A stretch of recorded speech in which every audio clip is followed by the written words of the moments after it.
Je suis même dans l'illégalité, figure-toi. L'illégalité, c'est très mal.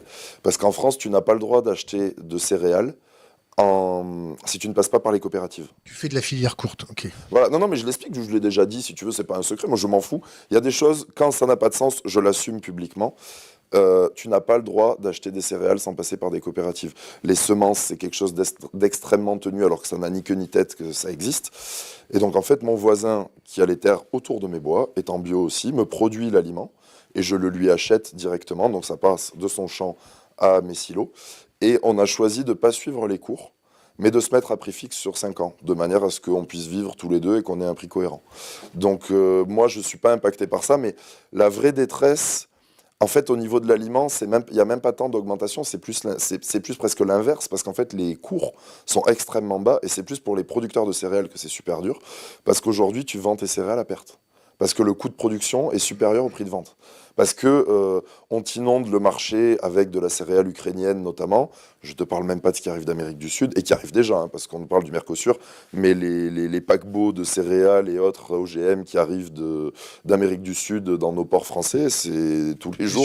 T'es sûr de ton Ah, coup? je suis absolument sûr. Je peux même te dire que la coordination rurale en a attrapé un dans un port de la côte ouest, je sais plus lequel. Mais oui, oui, non, ça c'est sûr et certain. Et puis si tu veux, le gros problème qu'on a, c'est aussi, mais je mets toujours l'Europe, mais parce que c'est toujours lié à ça, ce qu'on nous fait avec l'Ukraine. Parce qu'en fait, dès qu'il y a un problème pour l'Union européenne, la variable d'ajustement, c'est les paysans. Et la première puissance agricole d'Europe, c'est la France. Donc la variable, c'est nous. Sauf qu'on trinque à chaque fois. Le Mercosur, Attends, je vais me faire l'avocat. bien sûr. Les Ukrainiens, ils en prennent plein la gueule avec les Mhm. pop-off.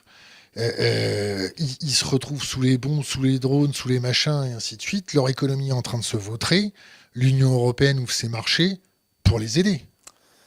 Oui, mais C'est un effort de guerre. tu es beaucoup trop, pour suivre tes émissions depuis longtemps, tu es malheureusement beaucoup trop intelligent et cultivé pour croire à ce que tu viens de me dire. Puisque si on sacrifiait des paysans français pour le petit producteur ukrainien Jean-Vladimir qui fait du blé, ce que tu veux. Il faut toujours penser contre soi-même, Oui, hein. non, mais tout à fait. Mais on peut l'expliquer justement de manière très cartésienne. Si c'était ça, ça n'aurait pas de sens de sacrifier les paysans français pour les paysans ukrainiens, mais on pourrait entendre une solidarité, quelque chose, qu'on soit mieux lotis qu'eux. Impeccable, pas de souci. Sauf qu'en fait, ce qu'on importe d'Ukraine, ça vient de colossales compagnies qui pèsent des milliers et des milliers d'hectares et qui sont rachetées principalement par nos amis américains, notamment BlackRock. Et tout ce que je dis est parfaitement sourcé, vérifiable, etc. Donc en fait, on achète la céréale que produisent les méga compagnies américaines, en plus en exploitant les Ukrainiens qui ont déjà la guerre, et en nous vendant des produits, si les gens voyaient comment c'est produit, ils n'y toucheraient pas. Mais pourtant, beaucoup d'entre nous, tous ceux qui mangent des produits transformés, etc., où il y a des œufs, du poulet, bien souvent ça arrive de là-bas parce que c'est ce qui permet d'être pas cher. Et c'est dégueulasse. Et avec le Mercosur, ce qui nous arrive d'Amérique du Sud, c'est pareil. D'ailleurs, c'est ce que j'ai. Tu dis que c'est dégueulasse, mais est-ce que tu as goûté? Mais c'est alors très très bon point, très bon point. Je maintiens que c'est dégueulasse parce que déjà sur de la viande ou des œufs, si tu veux, si c'est mal produit, je ne vais pas t'apprendre qu'un Et si c'est poulet mal abattu? aussi. C'est encore un autre sujet, c'est vrai. Mais si c'est mal produit, enfin un poulet d'ultra batterie poussé au moins de jours, du moins de jours, du moins de jours, enfin c'est dégueulasse. C'est incomparable à un poulet fermier. Et en goût, et en texture, Un poulet de Bresse. par exemple, par exemple.